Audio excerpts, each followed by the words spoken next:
Arthur I. Buddy Jacobs family moved to Fernandina Beach in 1943, where he has remained a resident. Can you turn up He's a graduate of the University of Florida and was president of the student body. Upon graduation, he became Dean of University Relations and Development at the age of 26. Overachiever. He served as an organized crime strike force prosecutor in the 4th Judicial Circuit. While serving as a Nassau County attorney for 13 years, he wrote the first zoning code for the county. He has been general counsel for the state attorneys of Florida for 54 years, representing them in the U.S. and state Supreme Court, district courts of appeal, and the Florida legislature. He received the FPAA Furtherance of Justice Award in 1983 and in 2022, an award not often given out by them, and when it is, usually to governors, attorney generals, or outstanding legislators. He was counsel to the trial lawyers section of the Florida Bar for 32 years, representing 7,000 civil trial lawyers in Florida. He represented them in the state Supreme Court and the legislature.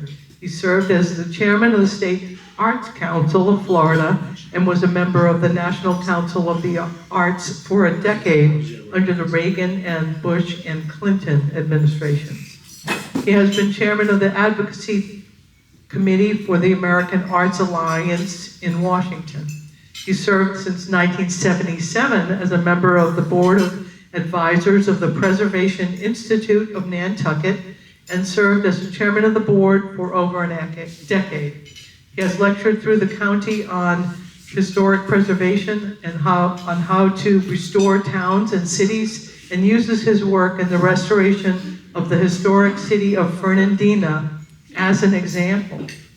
He served for 6 years as a regent on the board of the American Architecture Foundation in Washington, D.C.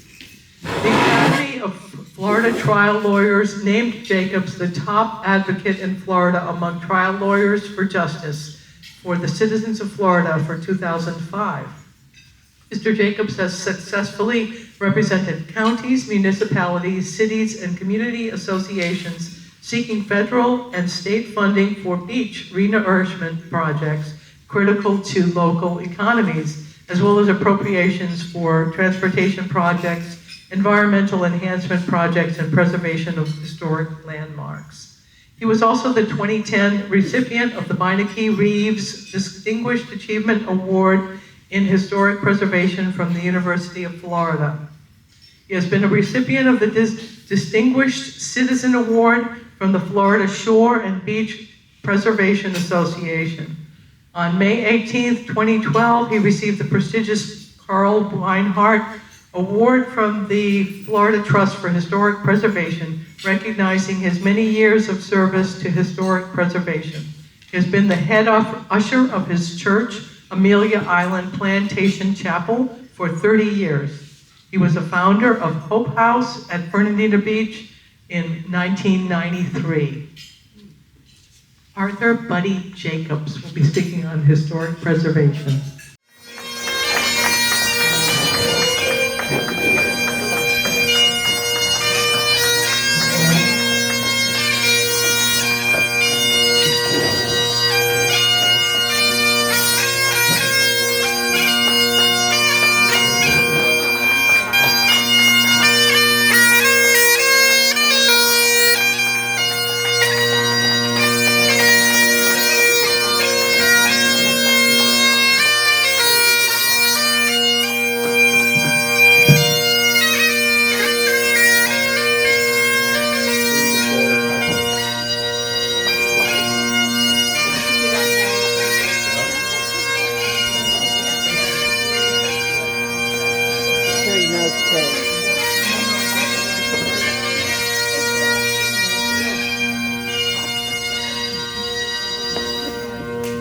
Good afternoon. That was my my great friend Gregor McGregor, who was, y'all probably recognize him. He put the 5th flag on Amelia Island. We had 8 flags put here, but he put the 5th. But I'm Louis Aury, and I'm a pirate, and I took it down. And I put the 6th flag, which was up here, and that was the 6th flag, was from Mexico. So, great job, Gregor. Good to see you, man. This is the only place in Florida, and probably in America, that there have been 8 flags on Amelia Island.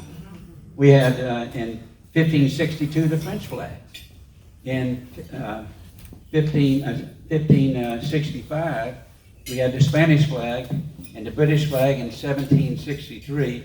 And I wasn't there when that happened, by the way. The Patriots flag in 1812, the Green Cross flag put up by Gregory, down there, Gregor, and Mexican flag, national flag of Confederacy.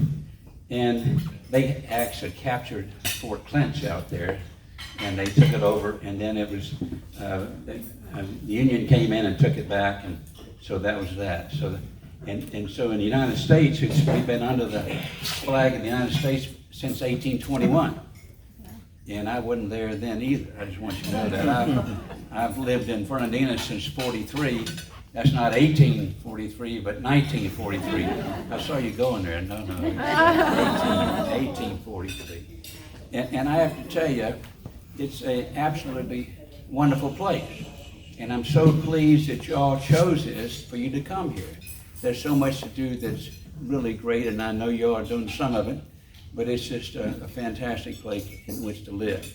Now, over time, we've formed a city here, and it's their 200th anniversary this year, 200th anniversary of Fernandina. And no, I wasn't here when they started the city either. I saw y'all going there. But, I'm not as old as you think I am. I'm older, but anyway, we've had a wonderful town here. It had some problems. We had a terrible fire in 1876. It burned down most of Center Street and all of 2nd Street, and that's where our industry was placed. But they're all wooden buildings. So then we made them take them all down, and so then we had another fire in 1883, which wasn't that bad because the brick buildings didn't burn down except the roof and inside, but the outside stayed there. And then we had a terrible storm here, a number 5 hurricane, which is a terrible thing. And the center of that storm was in Cumberland Island, just north of here. And so we had really a bad part of that, and it caused a lot of damages here. We've had the first state senator from Florida and the 2nd state senator have both from Fernandina, and his name was David Yulee. And if you're downtown, you will see his statue down there in front of the old railroad station. In fact, that railroad station was one he created. It was the first railroad station in Florida, and the first railroad in Florida. He was quite a character. He was going to build that railroad. He raised all this money to build it from here to Tampa, and he built from here to Cedar Key. So that kind of made me laugh a little bit. But anyway, he served greatly here in Fernandina. And over time, we developed a great city. We had hotels here we had a lot of tourists here. We had as many as 50 boats in the harbor out there, 50 boats in the harbor in the turn of the century. So it's really been a very productive town. And over time, it dissipated a bit, went through the Depression, really caused a lot of harm here. But in the late 30s, we developed 2 paper mills. And our income in Fernandina was terrible, but when the paper mills came, it really helped a lot. So then things went really well there, but the tourism dropped off. The town kind of decreased. It became known as a pulp factory smelling town, and so the tourism was way off, and so it just kept going down and down and down, and finally in 1978 we tore down people tore down the Keystone Hotel, which was a fantastic hotel here, and it was torn down. And that really got everybody's attention. And they said, wow, this town's going to hell right now. We got to do something about it. And so several people got together, and we started the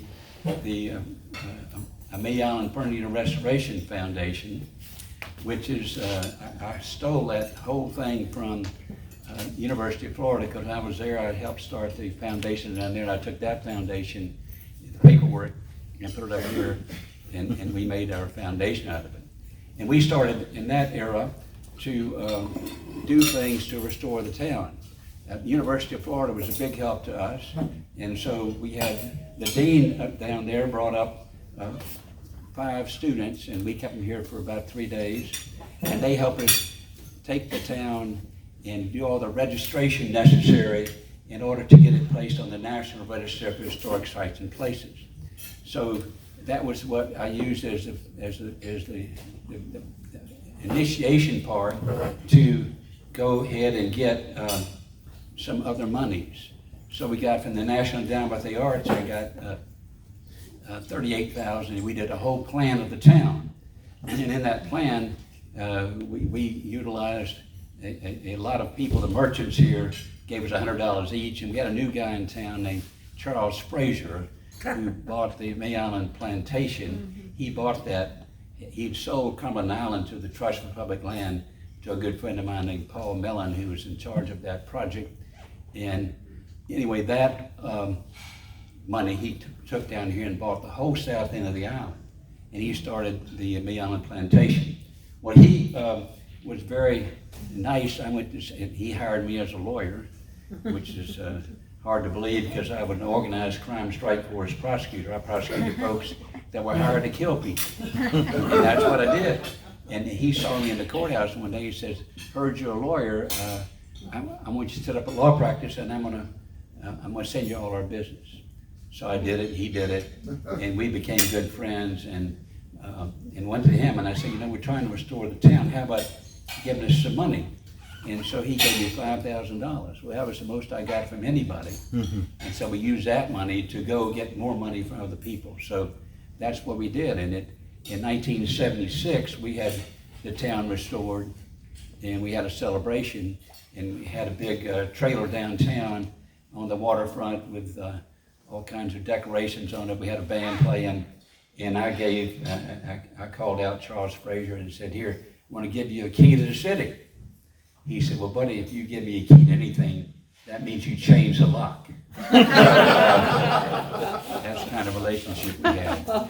So that's how we restored Fernandina. And I was asked to say a little bit about that to you all today, so I've said a little bit about it. And now I want to talk to you about something else, and let me change hats.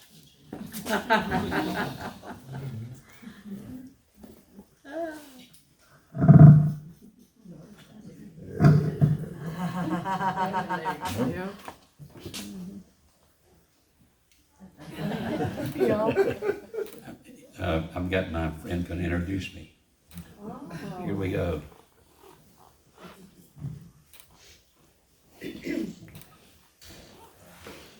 What's happening?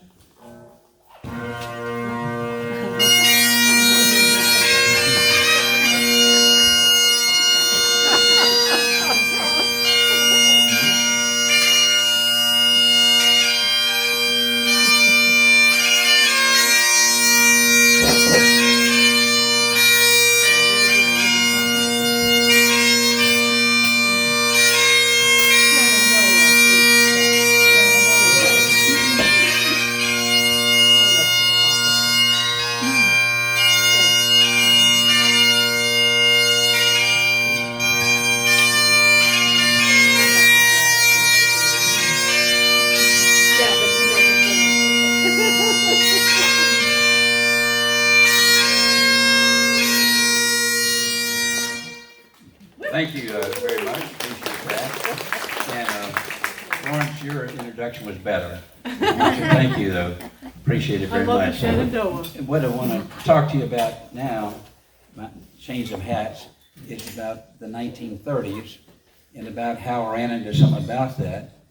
And I ran into this, and then when I first became the president, not the president, but his president to the body, they made me the development director for the University of Florida.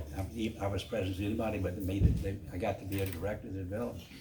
So, and then whenever I graduated, they made me the dean, and Steve O'Connell made me the dean of University Relations and Development. And the first thing you ran into that I remember right away, the first restoration in which I was ever involved was at Marjorie Kinnan Rawlings' house down at Cross Creek.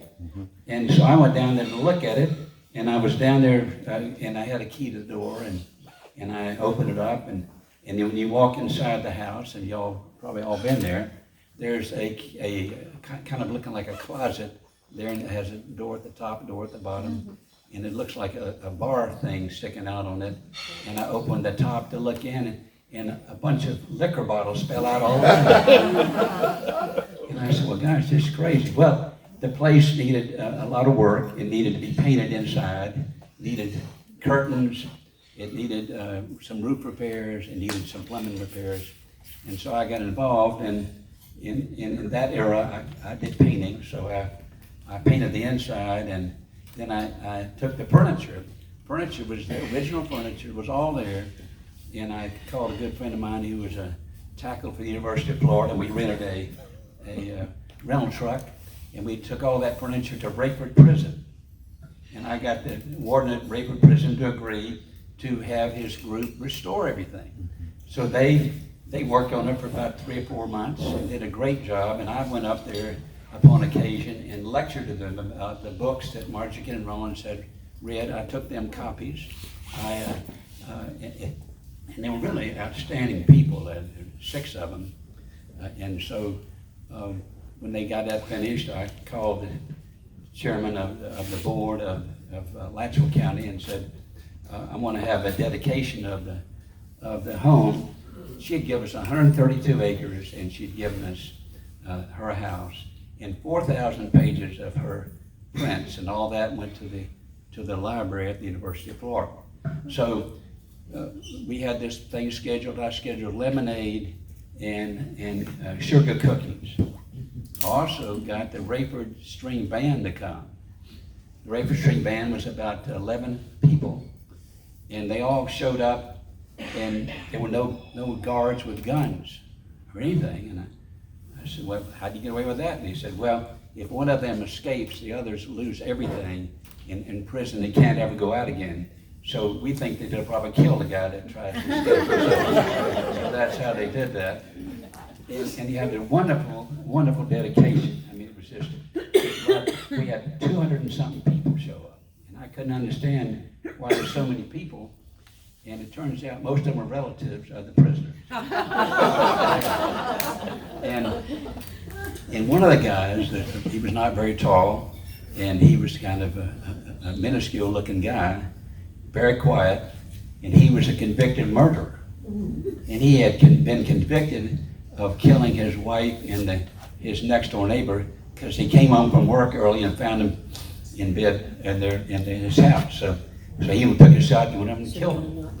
Well, he's out there in the yard while we're having this dedication, and all these people are there, and he is talking to a squirrel and got him crawled up in his hand, a wild squirrel. He was able to talk to the squirrel in his hand. That's the kind of guy he was. But in doing this as well, we had people there who wanted to come in and out of the place, and so these people had all, the 6 guys that helped me put all the furniture together, they did the tours. They took them through the house and told them about, and they gave little comments about Marjorie Kinnan Rawlings and things that she did, because they knew about it.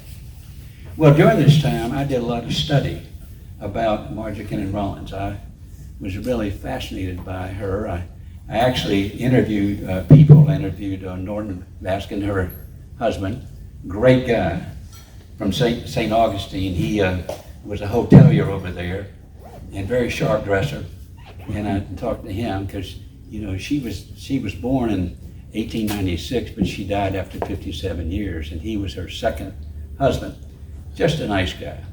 I also got to know her lawyers, Phil May, who did the Cross Creek trial. He's from Jacksonville. And I got to know Scruggs, who was from Gainesville, who did her work. And I interviewed them and got to know them too. And then there was a great book written by a fellow, it's called Frontier Eden, and he's a professor at the University of Florida. And it's a great book. And a good friend of mine, Bob Carson, was staying at the Rawlings house for a little while. He's a PhD guy from the University of Florida, and he's an artist. And he did these wonderful drawings of the Marjorie Kinnan Rawlings house that are in that book. And my wife Lorelei and I have out for you out there copies that you can have. You can't have the original, I've got that. It's in the frame. But the copies are there, and and we had them put on paper, so they're suitable for framing. If you'd like to have some on your way out, it's a present for you. Oh, thank you. And if you've read that book, great book, Frontier Eden, but I studied further her relationships with other people. And I know you probably know all these things, maybe I'm repeating them to you, but she got to know some wonderful people. Her great editor, who helped her immensely, was a guy named Maxwell Perkins. But this guy, Maxwell Perkins, really helped her immensely. He scoped her, guided her, reviewed things, and encouraged her. And I think that's a very large part of her success. One thing about her that I know y'all are learning is what a great person she was about the people around her. She loved those people. She was a very excellent person about land conservancy. She wanted to make sure that things were preserved. That's the kind of person she was. And I know when y'all read that. I would say that in my rendition of her, she got to know Robert Frost. Well, he's one of my all-time favorite people. Believe it or not, I write poetry, not for a living, but I do write some poetry. And when I testify in front of Congress, which has been often over the years on behalf of the arts, I write poems and read those and put them in the National Register about arts and that sort of thing. But I learned a lot of that from studying Robert Frost. In fact, whenever even in some trials I've had, I also, in my closing argument, used some poetry. When I sold the south end of Amelia Island, the 235 acres, which are now a state park, I sold that to the state of Florida, and I go to the meeting of the cabinet, and they're all sitting there, and I had gotten all the staff and everybody agreed to buy the property. Well, when I walked in, the Speaker of the House, who was a good friend of mine, he shows up and walks up to the cabinet ahead of me and says, I want to talk to y'all. Y'all need to not spend money. Don't give rich people money for land on the ocean. Of course, he's from Tallahassee, so he didn't care about the ocean much. And so while he was talking, I wrote a poem, and I wrote and I gave that and I read it to the folks there in the cabinet, and they approved 100% to spend $8 million to buy the 235 acres down the south of the island. So I owe Robert Frost a lot for that, because he helped me learn those things. But one of the things that reminds me about Marjorie Kinnan Rawlings, and I remembered from President Kennedy's inaugural address. He quoted, and you may remember this, he quoted Robert Frost. And he said, the woods are lovely, dark, and deep, but I have miles to go before I sleep. I have miles to go before I sleep. Well, that really is something that is good for all of us, because I've talked to many of you here today, and part of the reason you're here, you have a lot of other reasons, is you care about other people. You care about the conservancy of land. You care about historic preservation. But you also care about the future. And we all have miles to go, which is the future, miles to go before we sleep. And so I encourage you, don't go to sleep early. Just remember you have miles to go and many, many things to do. And I congratulate all of you for the great work you've done in this society. My great friend Roy Hunt, who's not here today, he's the one that asked me to do this, and I told him I'm canceling because he wasn't coming. But anyway, he has a lot to do with this society and getting it started, and I really miss him. My wife Laura and I miss him greatly. He's a great, great friend of ours. So I'm also asked to talk and see if y'all want any questions, and I'm happy to answer any questions you may have. We can only have about another 4 hours of questions. Buddy, I just wanted to tell the crowd something if I can. When we did the play, when Deborah Dickey and her entire cast did the play in the historic Fernandina Courthouse, which looks like an Atticus Finch courthouse, Buddy, in this very same outfit, graciously played one of the jurors. And of course, all the jurors were men because there were no women allowed to serve on jury duty then. And Buddy and a couple of other of the members of the Nassau County Bar Association. And Buddy really played the part and fit right in perfectly. Well, she also just told you how old my suit was. All right. Well, you could have several like it. Any other people want to? Yes, sir. Not really a question, but, well, can you encourage us about Florida? Yes. I mean, we live in Gainesville, maybe even encourage us about University of Florida besides baseball and things, but is there, can you see a light at the end of all this? Well, I have to be honest with you. I'm in sales, not management.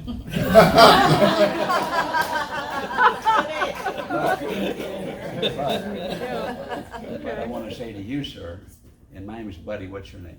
John. John. John, you can make a difference. We are. And everybody in this room can make a difference. If you want to not put up with what we're putting up with right now, you can make a difference. You need to be heard. You need to contribute to people that aren't doing it. But you can make a difference. It's part of that, we got miles to go before we sleep. And it'd be a bad time to go to sleep, to leave Florida in the terrible situation in which it finds itself. And I agree with you, John. Thank you. Anything else? Buddy, hold yeah. that mic closer to your mouth. All Can't right. hear you back here. Point it at your mouth. The people that can't hear me are served better, but that's all right. Go ahead, young lady. Good to see you, by the way. What is the current situation involving trying to get monies, grants, so forth, to help with preservation, especially of buildings? To help preservation? Yeah. What is the current situation as far as trying to get grant money or, you know, traditional ways we used to get money? More and more, what I hear more and more is there is no money anymore. What is your take on that? Well, my wife Lorelei is the grants administrator for the city of Fernandina Beach. And she knows all about it, and she's working hard. So there is still some money out there. It's not all gone yet. See, the things that they talk about destroying us with, it's going to take a while. But right now, and Laura just nods her head, there is money out there for historic preservation. And it's what you perhaps need to do, and maybe I'm wrong about this, but you need to go look at, for grants, go get some local government group involved, because they have access more than private corporations have. So something you might do would do that. I know some of you are here from Hawthorne today. Well, it might be that you get them involved, or you know, just some town or something involved in what you want to do. And they have a good opportunity. Any other questions? Yes, ma'am. Well, could you tell us a little bit more about how you were able to help the Marjorie Kinnan Rawlings become a historic state park, like how you actually were able to help transition it into the historic state park that it is today? Well, what I did as dean, and I was going to go practice law because I graduated from law school. I knew I wasn't going to be there forever.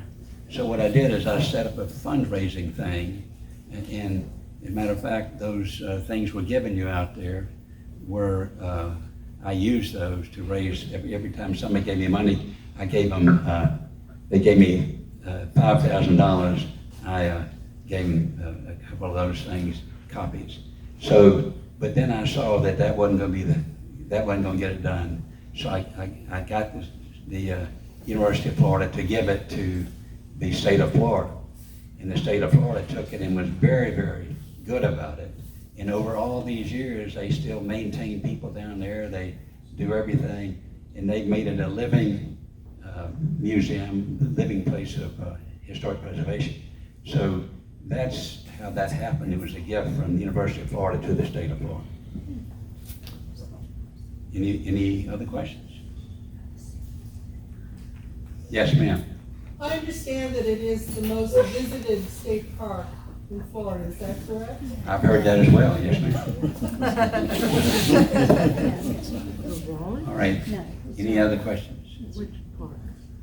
Rawlings Historic. Well, listen, thank you all very much, I appreciate it, and just to be honest with you, whenever I was called by Paul to do this, and Roy Hunt had talked to him about it, I said, well, what does it cost? And he said, oh, we give you $250. I said, no. What have I got to pay you to come speak? So, I'll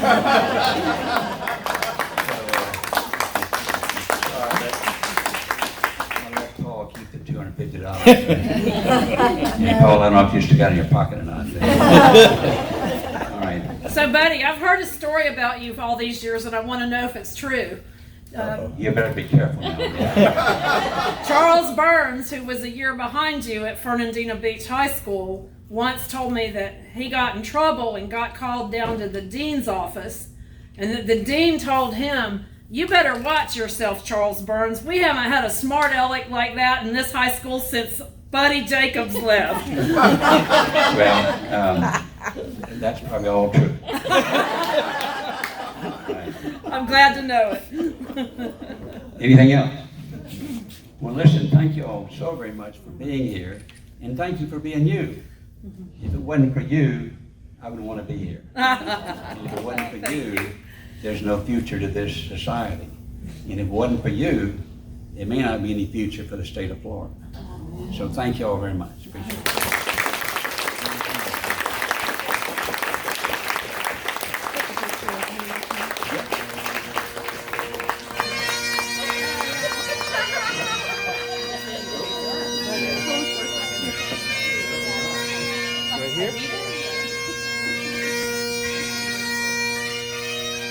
Thank you.